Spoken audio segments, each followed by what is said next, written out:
it to get the win tonight in front of all of these guys? It was so incredible.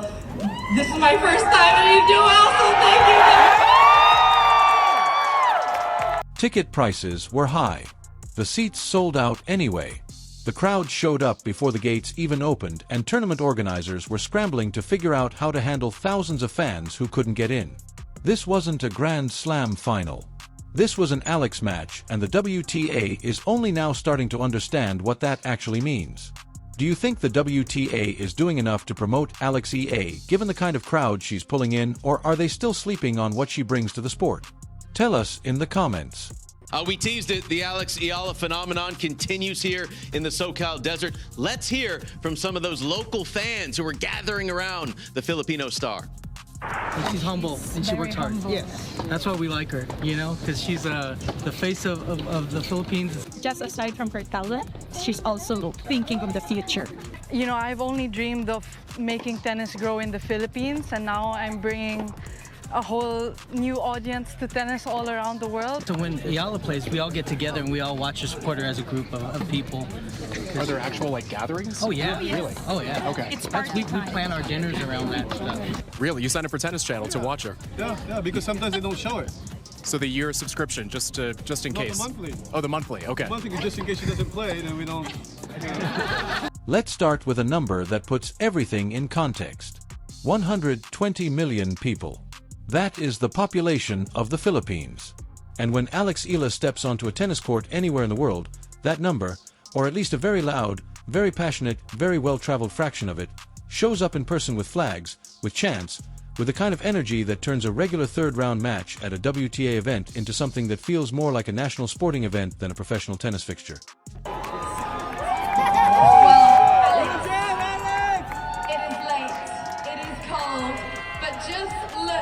How many fans have stayed out?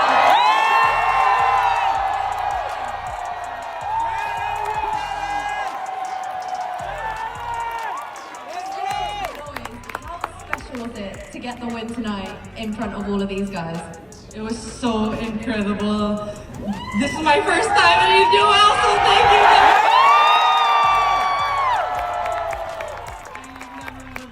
This would be my debut match with just surrounded by so much love, and I really needed to dig deep today. Diana played so well in a good most of the match, so I'm really happy with how I competed.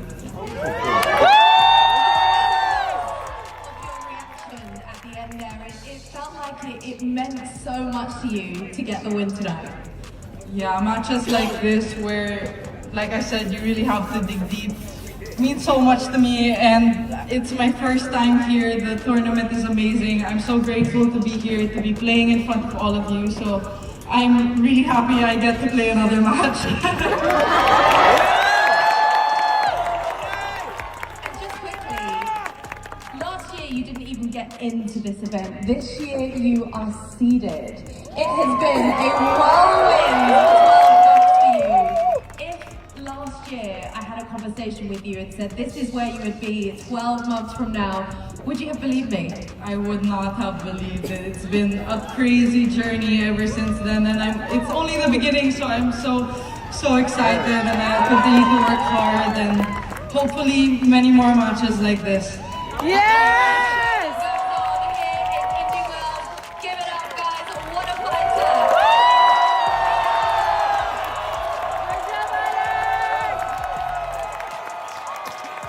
At the 2026 BNP Paribas Open in Indian Wells, California, tickets for her Stadium 3 debut sold out.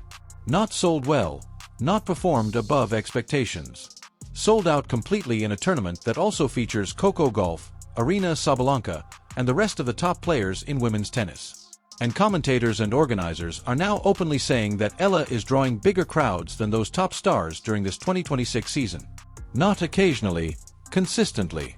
That statement, by the way, is the kind of thing that should make the entire tennis establishment sit down and have a very serious conversation about how they've been approaching the sport's growth strategy.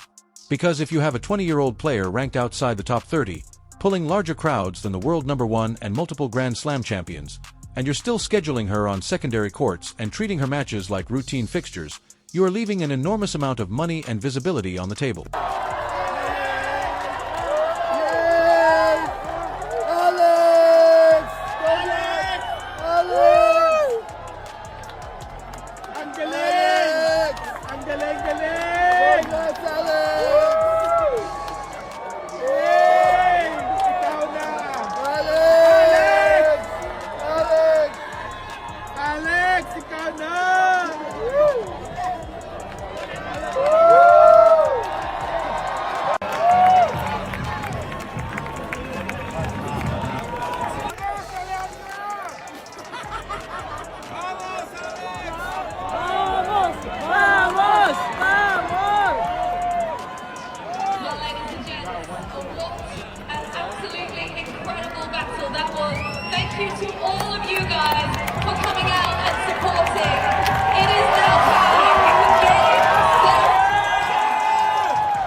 The WTA is slowly waking up to this reality. The question is whether they're moving fast enough. Let's talk about what the Alex Eala effect actually looks like on the ground, because the stories coming out of these tournaments are almost comically dramatic in the best possible way.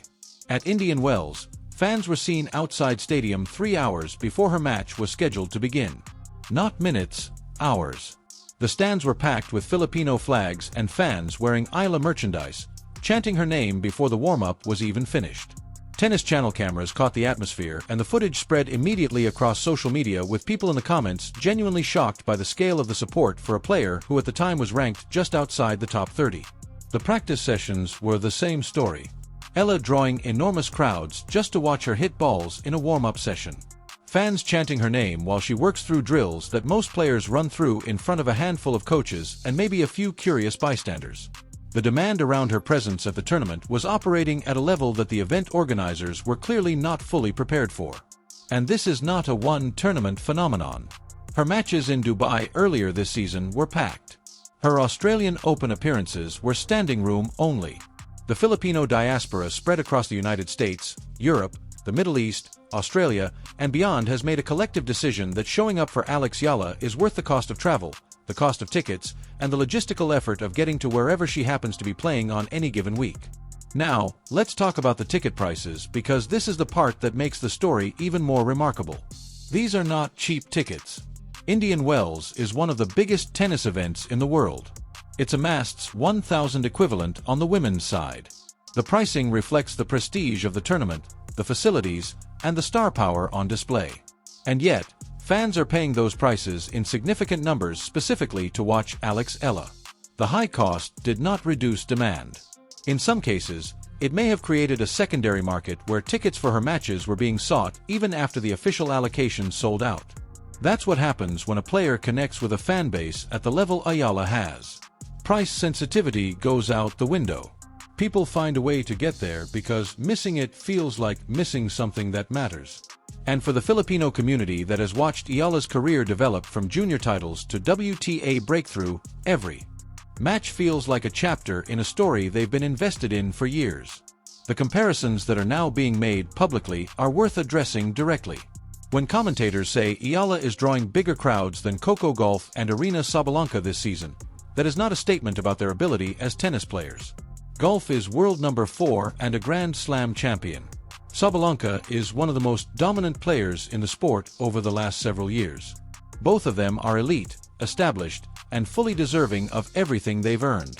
But crowd size is not purely a function of ranking or titles. It's a function of connection between a player and a community, between a story and the people who feel personally invested in how it ends. Eala has that connection with the Filipino community in a way that very few athletes have with any community anywhere in the world. The Philippines does not have a long history of producing players who compete at the top of the WTA Tour. The infrastructure, the resources, the development pathways that produce top 30 players in established tennis nations, those have not historically been available in the Philippines at the same level. So when Eala climbs to number 28 in the world, when she beats ranked professionals in 3-set battles and reaches deep rounds at prestigious tournaments, she's not just winning tennis matches. She's doing something that people genuinely didn't know was possible, and doing it in front of the whole world. That's why the crowds are the size they are. That's why tickets sell out despite high prices. That's why fans show up hours early and chant her name during practice sessions and travel across continents to fill stadiums at tournaments in California and Australia and the UAE. They're not just watching tennis. They're watching history being made by someone who looks like them, who comes from where they come from, and who is competing at a level that proves something important about what's possible. The Taylor Swift comparisons that have started appearing in coverage of Eala are not as random as they might seem. Swift built a fan base that is intensely loyal, travels extraordinary distances for concerts, pays premium prices without complaint, and creates an atmosphere at events that is unlike anything else in the entertainment industry. The Swifties, as they're known, became a cultural phenomenon that transcends the music itself. The Filipino fan base around Eala operates on a similar principle. It's not just about the tennis.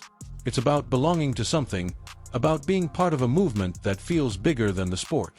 And just like the music industry took a while to fully understand and capitalize on what Swift's fan base represented commercially, The WTA is in the early stages of figuring out what the Eala effect means for the business of women's tennis.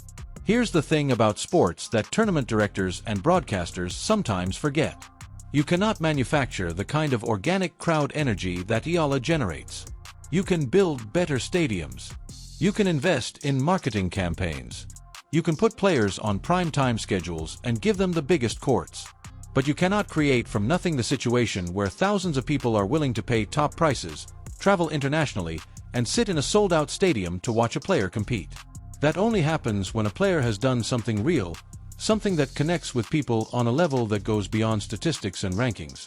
Has done that, and the WTA would be making a very expensive mistake if they don't build around it aggressively. The Philippine Women's Open situation is perhaps the most dramatic example of where this is all heading. When organizers began preparing for that event, tickets had already sold out before they even had a complete picture of what the tournament would look like.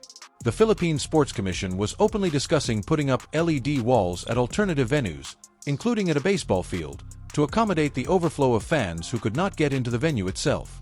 A tennis tournament in the Philippines needing overflow viewing areas because the demand for tickets exceeded the capacity of the venue is not something that has happened before.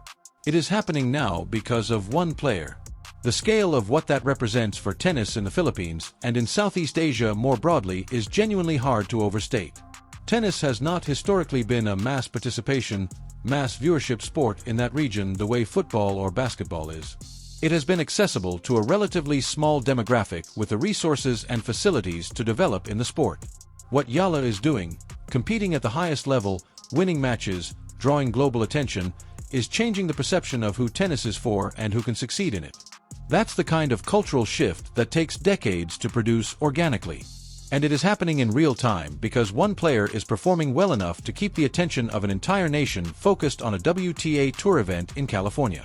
The Reddit discussions, the social media analysis, the commentators pointing out that this surge in Southeast Asian tennis interest might be premature or overly attributed to one player.